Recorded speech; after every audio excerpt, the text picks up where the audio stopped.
Start the recording. All right, everybody. I'm going to start the slideshow.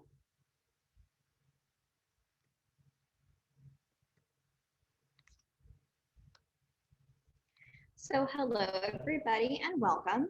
This is Tech Summer School's Free Learning 101, presented by myself, Emily Morgan. I am a librarian here at the Leesburg Public Library. So let's go ahead and get started. So on the agenda today is some background on OSS, which is another word for open source software. I'm going to define for you OSS, or open source software. I'm going to give you some differences between open source software and other free applications. The main focus for this, though, will be on free resources and then types of free educational resources that you can choose from to kind of customize your learning or whatever you want of interest. This course originally was designed to specifically go over open source software. And open source software is software where the code is available for everybody to use free of charge. So it's a resource to get information in the hands of everyone without having to pay for it. But again, I strictly parsed that down and made it just free applications so as not to confuse anybody, because open source gets a little confusing because it is a little bit more tech-based and you have to kind of teach yourself some of the software. So again, the idea of free software, programs, and applications gained popularity through open source programming and software. And what I mean by that is software or web-based products whose source code is easily modifiable for the purpose of widespread redistribution and modifications. So open source software and products are safeguarded from strict copyright laws and licensing because the original software components were created to be restriction-free. And these products are alternatives to proprietary and paid applications. So later on in the presentation, I'm going to go over some options that you have for if you don't want to pay for Microsoft Office. There are a couple of options that you have available to you that are free. And again, this is mainly how OSS gained its popularity. And I'm going to just move you guys since I can't see some of my screen. Is through academia. So universities and academic circles support the use of freely distributed software services to help aid in research projects and fellowship opportunities. This allows students to access research journals and articles otherwise protected by large fees or university exclusive. Now, the trickle-down effect is that open source software pioneers began to create and release products for people outside of the academic sphere, meaning some of the free resources that I'm about to give you guys today were a product of freely available education without having to pay for it an exorbitant amount of money.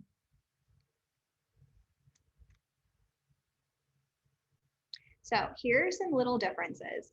Open source software has modifiable code, which can be shared or redistributed to improve the software or application, which means if you get an open source software program, you find a bug, you can correct it if you know some amount of coding.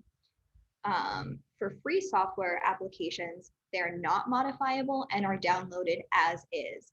So if a bug or glitch is identified, that company has to fix the glitch and you have to wait for the update.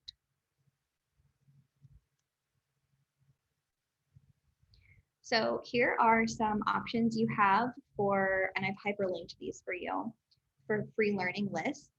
So you've got the freelearninglist.org, which will be emailed to you. And then myflorida.com has a library archive for research purposes, so you can access a whole bunch of stuff through there. It's a really, really great resource. Now, some of the features of the curated learning resources, specifically on free learning list, are freemium, which means they start off free, and then you have to pay for more sort of, I guess, better specs. So like some things you won't have access to if you just strictly have the free version. But again, if you don't want to pay for it, the free version works for you, go ahead and stick with the free version. But there is an option. There's always like an option to buy the next upgrade, because that's just kind of the nature of the technology beast right now. You've got something for free, but if you want more out of that free app, sometimes companies will market it as freemium. So you'll have to pay if you want a little bit more. But again, if you're strictly fine with the free version, continue using that. It's totally fine. So the first great resource you have is YouTube. So if you want curated videos, YouTube is the thing for you. If you learn by doing, YouTube is there for you.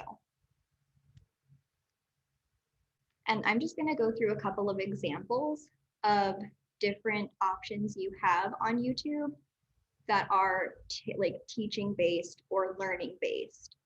So YouTube is not only good for pleasure, but it's also good for learning.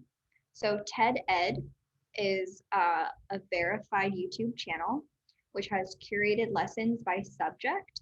They're animated, which means they're also engaging for younger audiences, and they're always very well researched. I just went through and did this entire playlist on honing your media literacy skills, and it was a very, very good playlist. There was a lot of well-researched information and a lot of really good speakers, and just how to identify, you know, what's maybe not real in media versus what is. It was very good to learn about fact checking.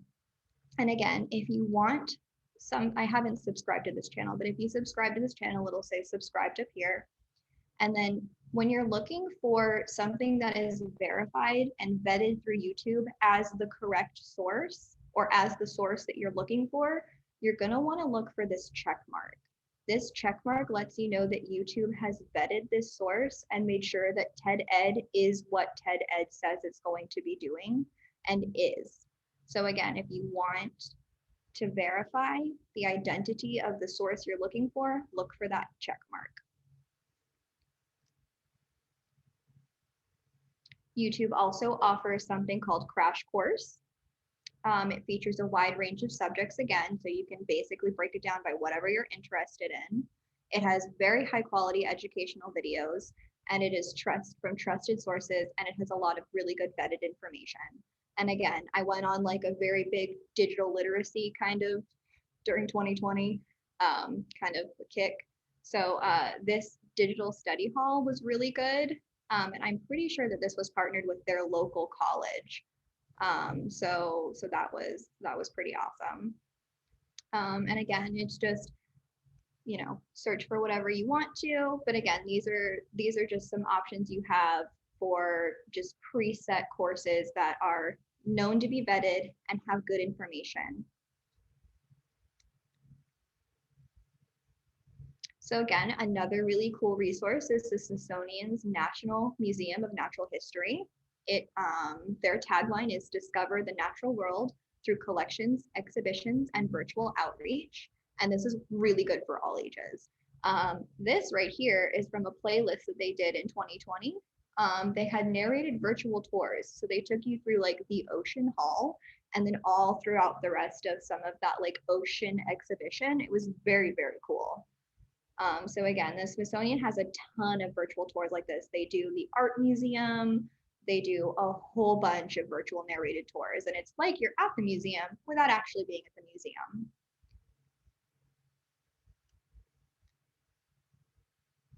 And then another kind of really popular YouTube channel right now is called Big Think.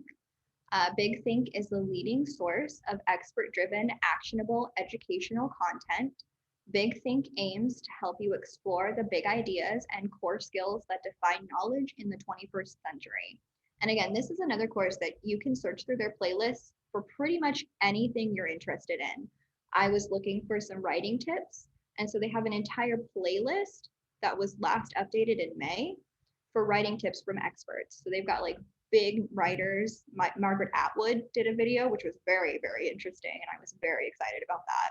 So again, if you're looking for something pretty specialized, any one of these is your best option.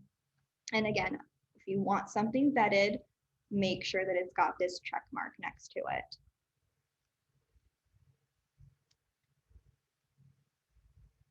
So if you're new to the world of podcasts, or if you don't know what a podcast is, it's basically like radio. Well, it is basically like radio, but for more contemporary kind of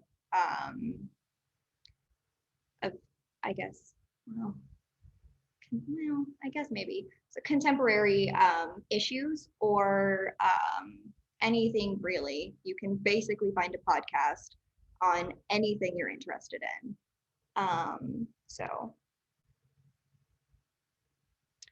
Some of the podcasts that I currently enjoy or would advocate for you are Reply All.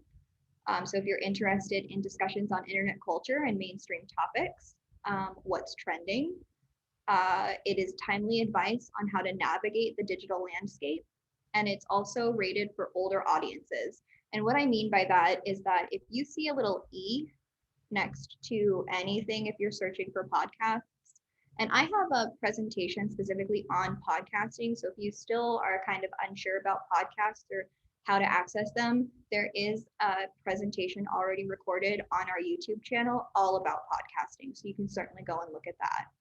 But I'm not really going to get into how you access them in this particular presentation.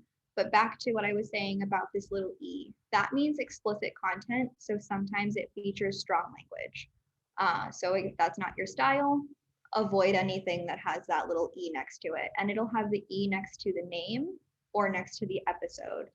So again, if explicit content's not for you, if some strong language isn't for you, go ahead and just, bypass that. Another really good podcast is Reading Glasses. So it's a discussion on book culture and literary life. It's aimed to help listeners read more diversely. And also what's really cool with this one is if you have a book dilemma, you can write into the show and these lovely ladies will answer you either on the show with a book recommendation or, how to solve a reader problem, or they'll email you back personally, which I think is really cool. And again, they are explicit content, so sometimes they've got some strong language. So just kind of be aware of that. If that's not something you're into, just make sure that anything you're clicking on doesn't have this little E in the corner. Another podcast is Sean Carroll's Mindscape. So it's conversations with the greatest minds, thinkers, and philosophers from around the world. This information is very accessible. So they talk to a whole bunch of really techie or sciencey, like big named people, but they produce the show in such a way that the information is good for the layperson. So you and I, it's very easily understandable and very, very interesting. So if science and space and culture are kind of your jam, this is a good one to listen to.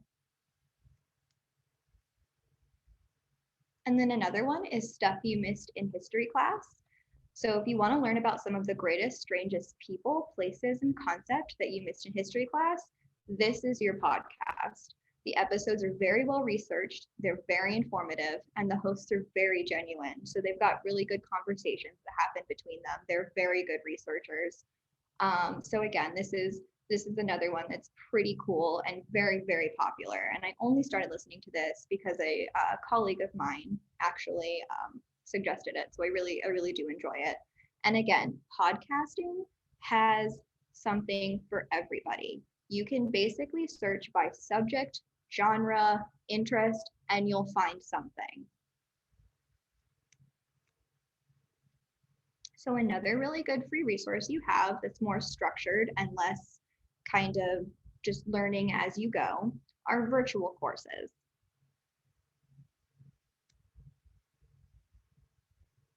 So Khan Academy is a very good course-based free resource. So they have practice exercises, instructional videos, and personalized learning. They have a ton of different courses. They are genuinely geared mostly towards K through 12, but they do also offer some different pathways for non-students. So they've got a section on economics, and life skills. And again, their life skills section has a pretty good careers.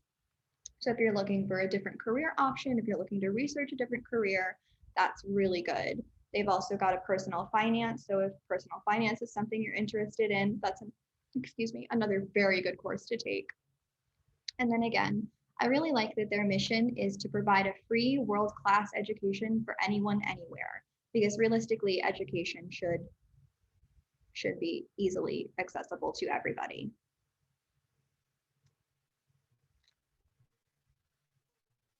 And another option you have is Coursera. So their little tagline is your course to success, which I think is kind of cute. I really like that. So it is empowered learning. That is how they advertise themselves. They have, again, a ton of courses. You'll see a pattern here. There are so many courses within all of these options that I just couldn't name all of them. Again, if you want something very personalized, this is another thing for you. They partnered with the best institutions nationally and internationally. And this is free for all ages. So you can find something for your little kids, your grandkids, for your the teens in your life, the young adults in your life, or yourself. There's basically something for everybody here. And again, you can see here a little snapshot of what this looks like. They have better health and healthy lifestyles. That's something that you can offer they offer it from Stanford University. So, I mean, that's pretty awesome. And then the University of Pennsylvania also has foundations of positive psychology. So just a little snapshot of what was available to you.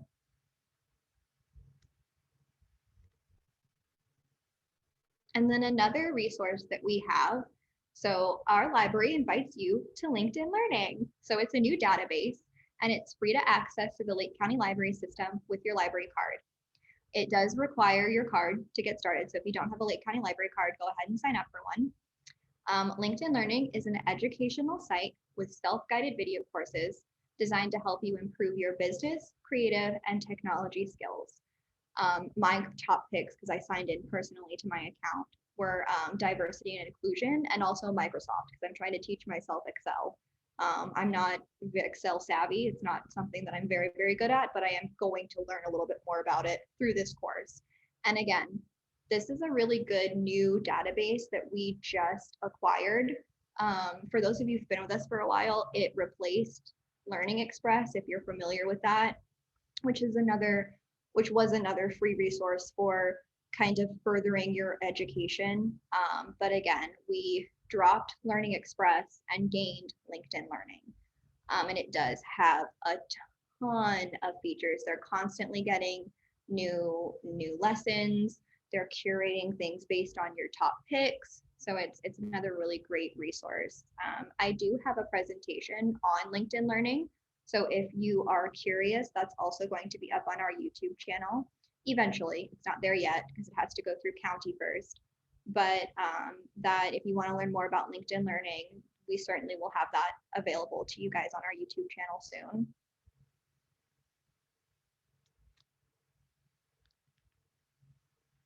So, languages. If you want to learn a language, there are tons of different courses to choose from or different applications to choose from that are free and pretty good.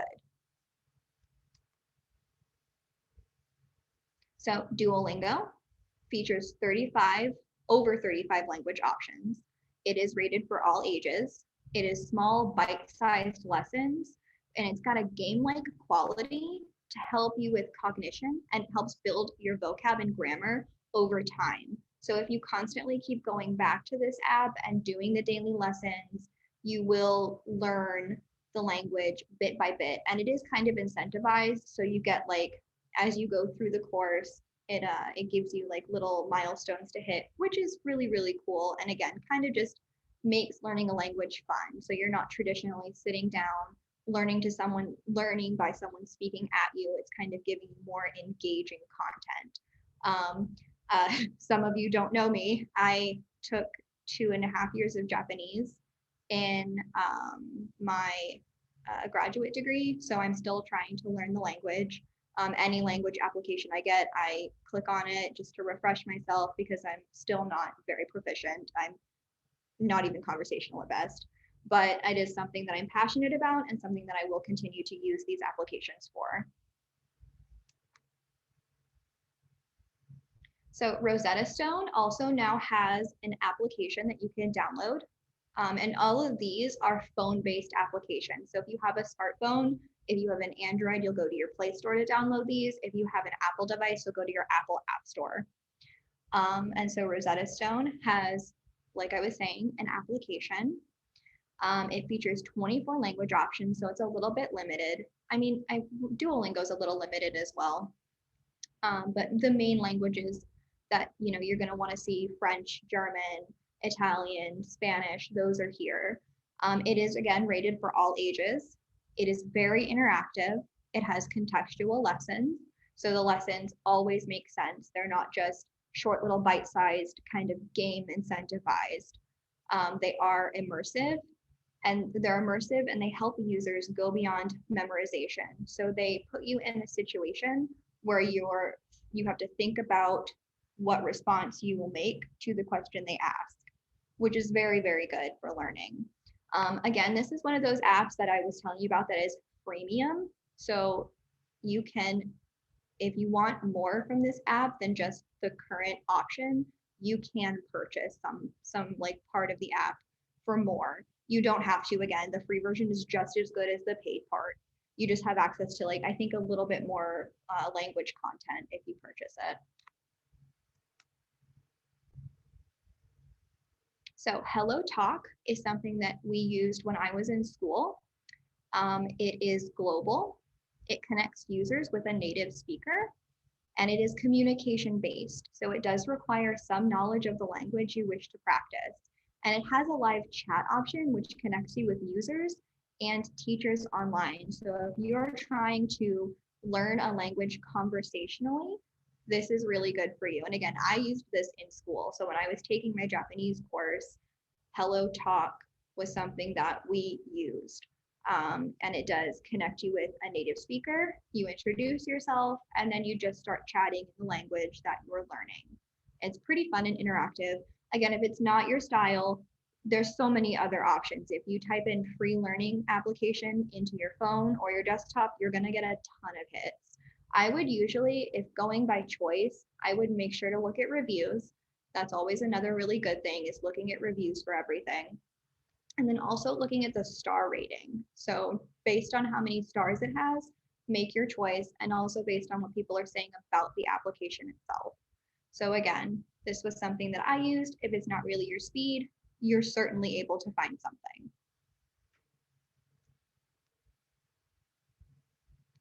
Now, another resource we have through the Lake County Library System is Pronunciator. So it is free to access with your Lake County Library card. It features 163 different languages. It has personalized courses, music, movies, and radio. And you can also choose from short daily lessons to structured drills.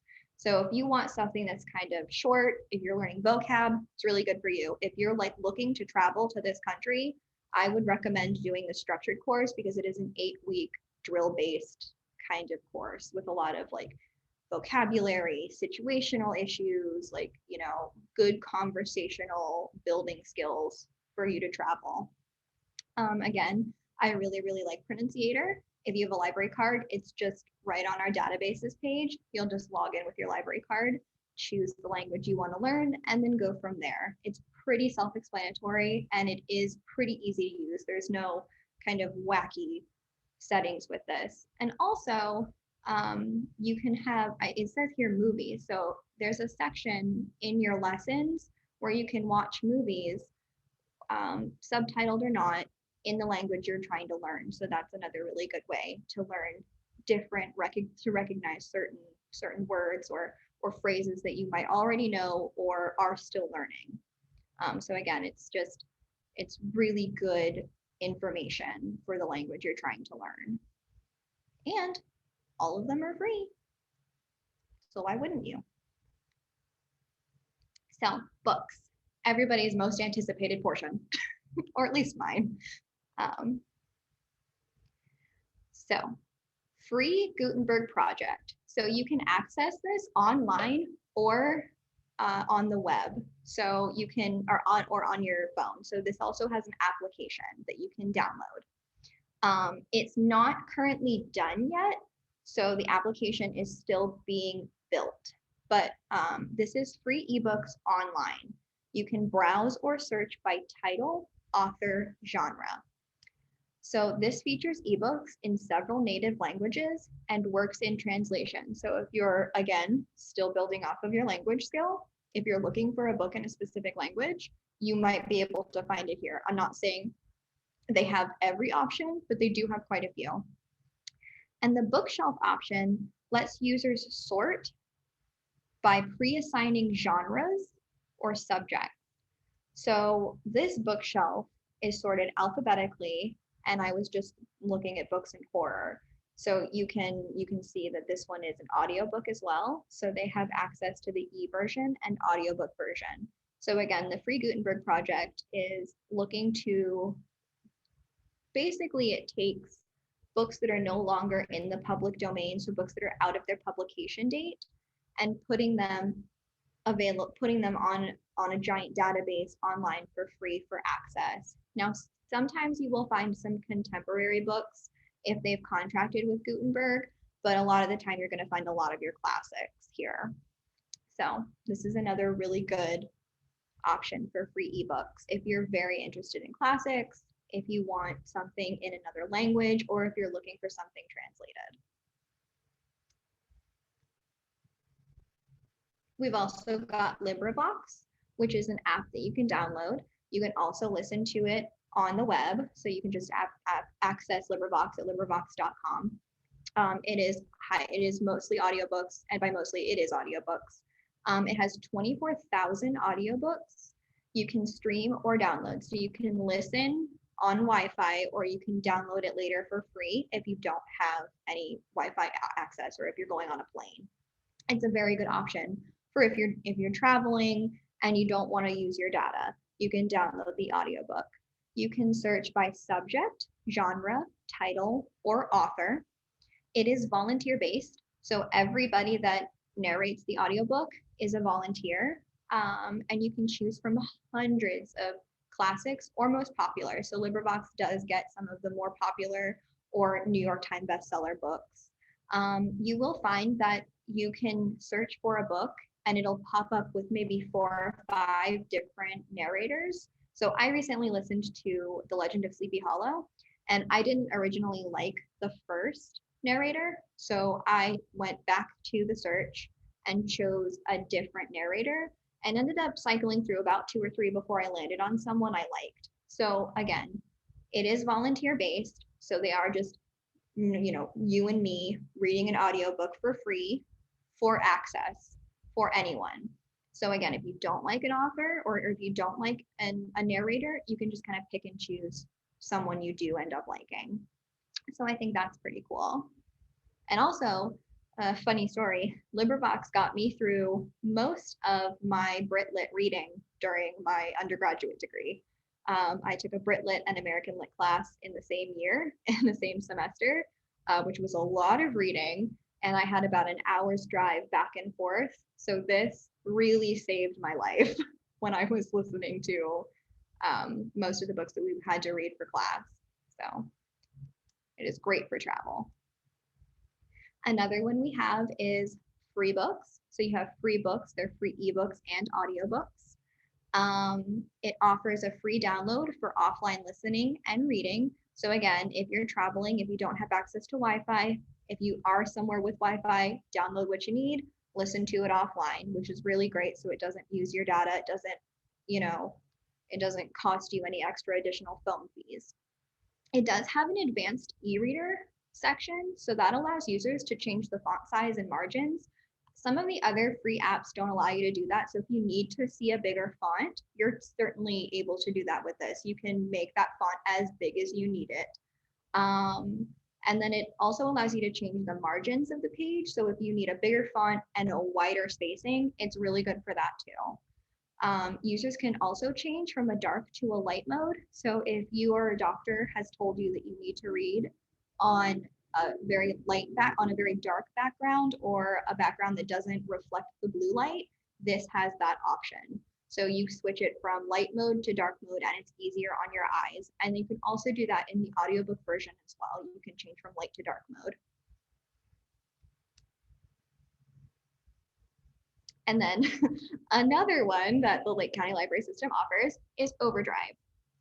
We actually have a couple of different apps for ebooks and audiobooks. Overdrive is the most accessible and the most kind of more common download that we'll see here. So it has, again, it's free access with your Lake County Library card. Overdrive currently offers over 20,000 titles. It has ebooks, audiobooks, and Kindle books. So for those of you who are Kindle users, you certainly can download Kindle specific books. You can also browse by subject or collection, which is pretty nice. So if you want a specific subject, so let's say you want historical fiction, but you want a historical fiction audiobook, you can certainly narrow that search down to those types of books that you're interested in. We do have Hoopla, which is another resource you can download. You can also access these via the web as well, and they're listed on our databases page. Hoopla requires you to have a library card here in Lake County, specifically a Leesburg card, because we are the only library in our system that pays for Hoopla. So you'll need a Leesburg specific library card to access Hoopla, but again, it gives you options too. And the good thing that I like to say about Hoopla is if we have a very new title, so if the newest James Patterson has come out and you want to read it, Overdrive will limit how many people can put the book on hold, and sometimes that copy gets very out of control with its hold. So you'll have like a 6 to 8 week wait time, or sometimes a 12-week wait time on a new book. Hoopla doesn't do that. Hoopla has unlimited digital access to a new title, so you wouldn't have to put it on hold. You just have instant access to the title if Hoopla ends up having it. But if it's a James Patterson or like a bestseller, 9 times out of 10 it will. So if you don't want a long hold list on an ebook or an audiobook, I would try Hoopla. So those are just some options. And then another thing that you'll hear, Overdrive/Libby. So Libby is Overdrive. It's just a more streamlined version. So Overdrive is kind of the parent, and then Libby is the kind of child of Overdrive. But again, it's just more streamlined version of the same application. So it's going to have the same titles. It's going to have the same access. It's just going to be a little bit more easy. It's easier to navigate if you don't want a whole lot of buttons, or if you don't want to have to do a whole lot of steps to place a book on hold. Libby is probably your best option.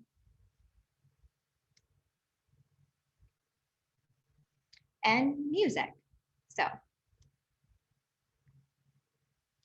if you are trying to teach yourself music, Perfect Ear Music Theory is pretty good. This application, you can learn scales, chords, intervals, and melodies. It helps users to learn to sight read, which is pretty interesting. And it features rhythm training for identifying by ear. It is fun and interactive. Now, I don't personally use this application, but every time I was doing the research for what are the best music learning applications, this one kept popping up.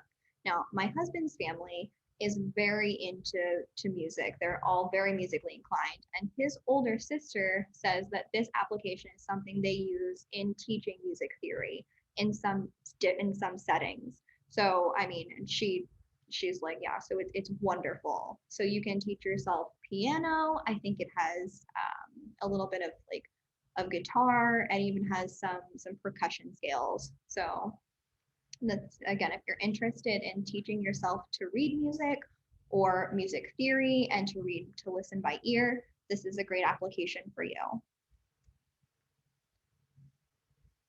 So Songster, guitar tabs and chords. So if you're looking specifically to just learn guitar, this is the app for you. So you can learn guitar, bass, drum tabs, and chords. It has over 500,000 tabs and drills. That's a lot of drills. It's interactive. It has a playback feature, and it's fun. And a fun fact is, rudiments are the drum equivalent of guitar tabs. My husband's a drummer, so I couldn't I couldn't, let that let that little fact go. But again, if you want to teach yourself guitar, this is probably your best option.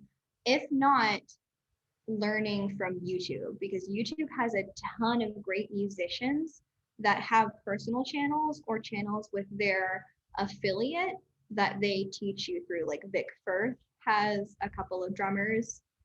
I want to say, now I don't really know a whole lot of any other, because my husband's a drummer, so I don't know a whole lot of the guitar, what are they called? Different guitarists. I don't know a whole lot of famous guitarists, but I do know that if you're searching for something on YouTube, you can certainly find it. If you're looking for someone's, specific brand, you can certainly find that as well. So, Complete Music Reading Trainer. So this has 270 drills for all 7 clefs. So that's your bass, your treble, your alto, your tenor, soprano, mezzo-soprano, and baritone. It is self-directed. You can choose whatever levels and chapters that match your skill level. So if you're beginner, you can go ahead and click beginner. If you're intermediate, click on intermediate. If you're advanced, click on advanced. You can also mix clefs if you want to, and you can earn stars to incentivize your learning. So like it's basically gamified as well. So as soon as you go through a learning path, it'll give you a star. It's completed, it'll give you the next option. So again, it's just an incentivized kind of learning. But again, if you're very interested in training yourself to read music, this is a really good one to use. So photo editing and drawing. Now, another thing is, if you want to listen to free music, there are a ton of different free music applications to search for too. Spotify is one. You can sign up for a free account. You just have to sign up with an email address and a password. There are a ton. Pandora still does free music. So yeah, if you search for free music applications, and again, YouTube, you can listen to a lot of most recently released songs on YouTube. So Polar is a photo editing software. So it is an alternative to Instagram. I know that if not a whole lot of us Instagram or, photo edit or edit any kind of photos they post online. This is an alternative to Instagram. You can create moods and aesthetics that are unique to you, and it is very user-friendly. Again, this might not necessarily be for you, but it is an option. So if you don't like Instagram, you can certainly just edit your photos with Polar. Krita, which has an application, it's not yet done because the phone app is still in beta testing, but it is an online photo editing and digital art platform. It is an alternative to Photoshop. So again, you're not going to pay for this. It is available for use on a tablet or a desktop. I've played around in the desktop version of this. It is very fun. I don't draw a whole lot, but it is, you can like pop up a canvas, you can digitally paint. That's really, really cool. But again, the phone application is still in beta testing, so it's not quite done yet. But Krita is a really, really good kind of like if you're just kind of getting into digital art, or if you're just kind of wanting to touch up some photos, if you're wanting to just create your own kind of digital painting, just give Krita a try. This is really fun.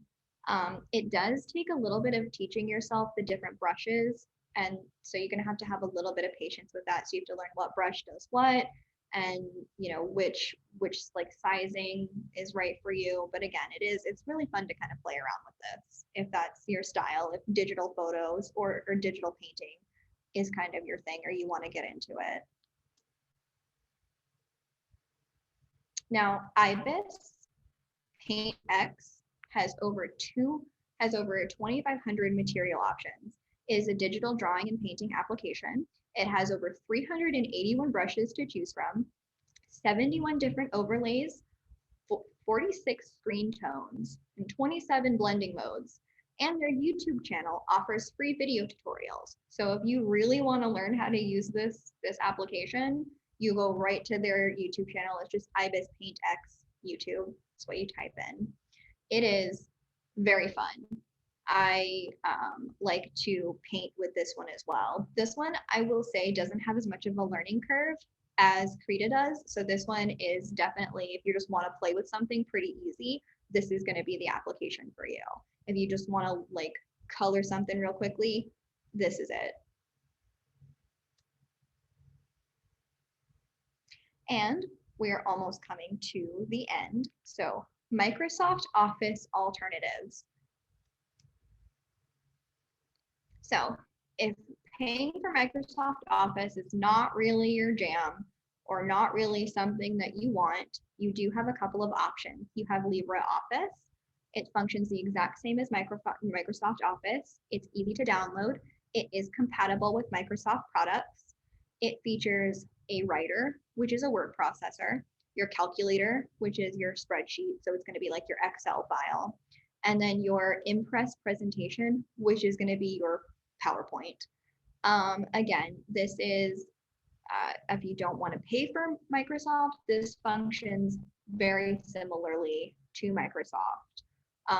Again, it's free to download. It's compatible with your Microsoft products. I don't know about Mac. I didn't see anything on their website about it being compatible with Mac, but I do know that Mac offers Pages, so you can always use that if you have a Mac option.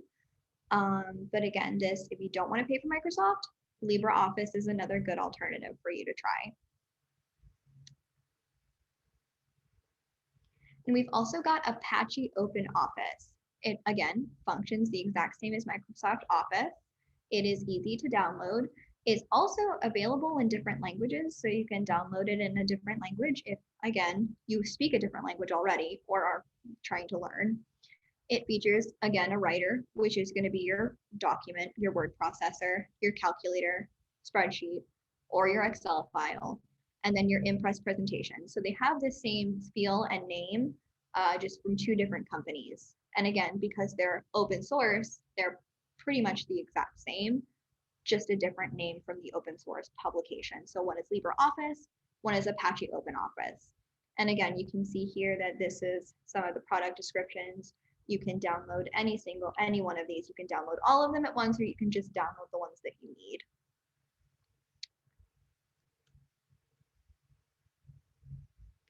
So if you're interested in more about open source, or if you just want to do a little bit of research yourself on what open source is, because I give you a very, very short, condensed explanation of what open source really is or means. You can go to any one of these websites. And again, the Red Hat Inc. is like one of the pioneers of open source software. So they've got a lot of really good information. Linux Foundation is another like forerunner for open sourcing. They've got a lot of good information on their website. They've also got a YouTube channel, opensource.com. It's where I found a great deal of most of these resources. How to get started with open source comes right from opensource.com. OpenStack is another really good one. You can go to Freenode. You can get started with open source, another Red Hat instance, and then Wikipedia. So if you just kind of want really condensed versions of this, Wikipedia is always a good place to start, because then it'll link you to other websites or other places that you can do a more specialized research. And then we're coming to the conclusion, which is all of my resources. So all of the references that I used for this presentation. So that's the end of the presentation. I am going to, let's see. Oh. All right, do we have any questions?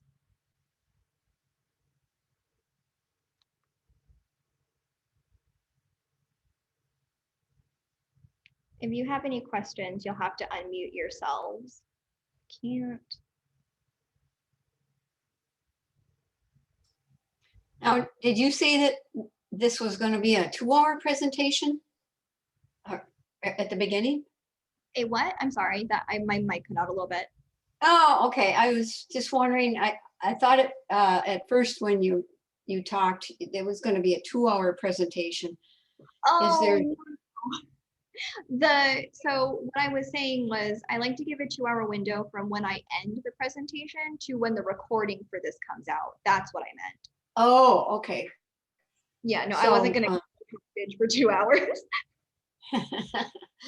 okay, then also, we can just go through the email and kind of just review it there. So, Yeah.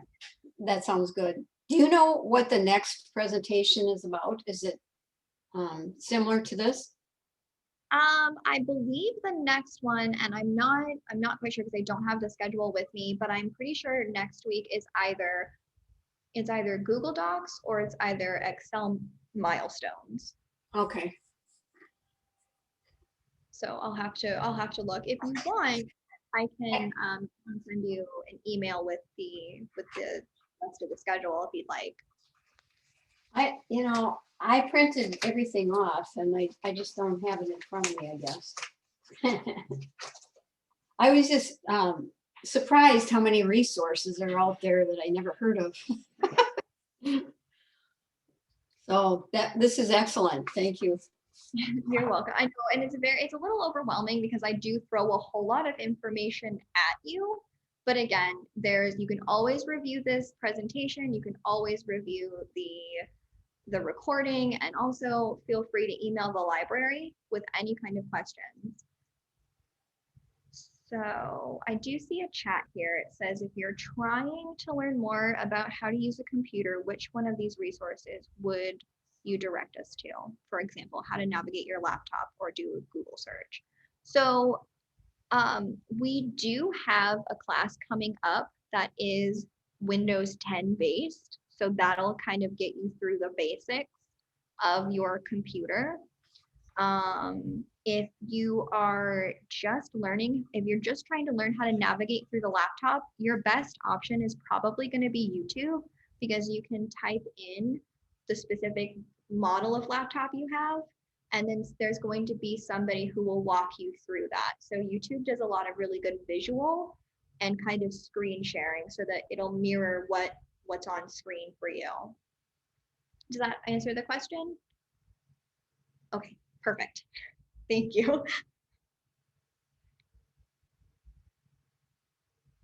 So again, I know I throw a whole lot of information at you at once, and it can be very overwhelming. But again, if you just do like a basic search for something, if you just have an interest in one specific portion, you can certainly access a whole bunch of resources. Like again, just if you open up your app store and just type in free music application, free music listening, you'll come up with a ton of hits. And again, if you're going based on applications, I would look at how many stars it has, and then look at how many reviews it has, and what the reviews are saying. So I would go through a couple of pages of the reviews, because that's always important when you're trying to find something that's going to be right for you.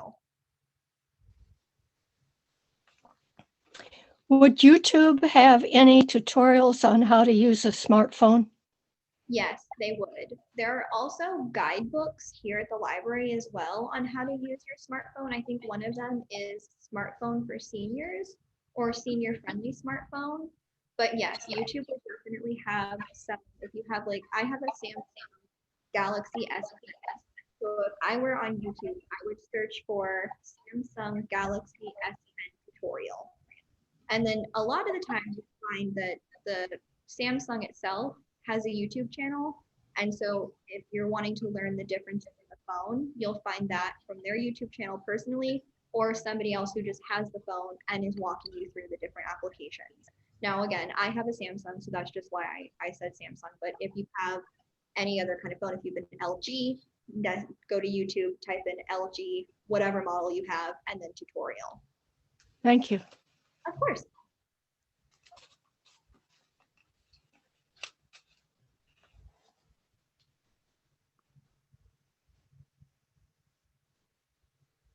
All right, any other questions?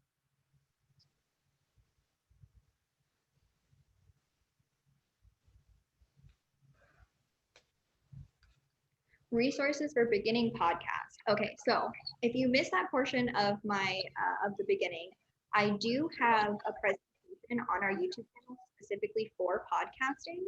But if you're getting started, your phone, depending on what phone you have, has a built-in podcast application. I have a Google, so I have an Android phone, and mine is called Google Podcast. I believe that iPod or the Apple devices is called Podcatcher or iPod. I have to actually look at that again. But there are a couple of networks you can go to. Maximum Fun, iHeartRadio, Blueberry is another one. So there are a couple of podcasting networks. The BBC has a podcasting network. So if you type in BBC podcast, you can certainly find podcasts that way. So again, if you're trying to get started with podcasts, your phone already has a built-in podcast host site. Again, for mine, it's just called Google Podcast. For Apple devices, I think it's Podcatcher, but don't quote me on that because I'm not quite sure. But again, you can look for podcasting networks. So if you type in podcasting networks or hosting sites, the big ones you're going to come across are iHeartRadio and Maximum Fun, I'm pretty sure, is another really big one. Does that answer your question?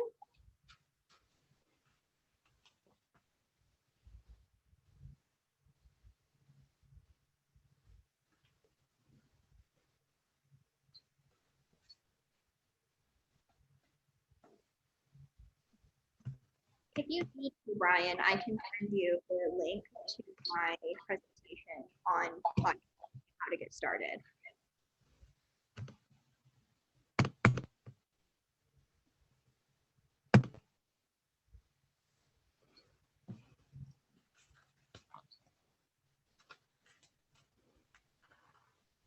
Of course, I'll certainly send that to you.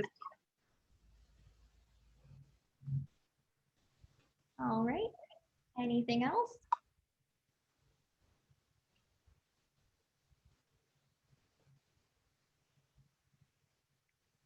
All right, everybody, well, this has been great. Again, the recording will be sent out within the 2-hour time frame from the end of the video to maybe probably about 1 o'clock. I would look for another email from the library. This has been wonderful. I will make sure that everybody gets a copy of the presentation if that's not already sent out, but I'm pretty sure a colleague of mine has already done that. And then I will get the extra resources to everybody. If you do have any questions, please feel free to email me. My email is emily.morgan, MORGAN, at Leesburg, Florida. Florida is all spelled out, .gov. Or you can always call the library and just ask for me. So that's another option you have. All right, guys. I am going to stop the recording and then end our session. This has been great. Thank you.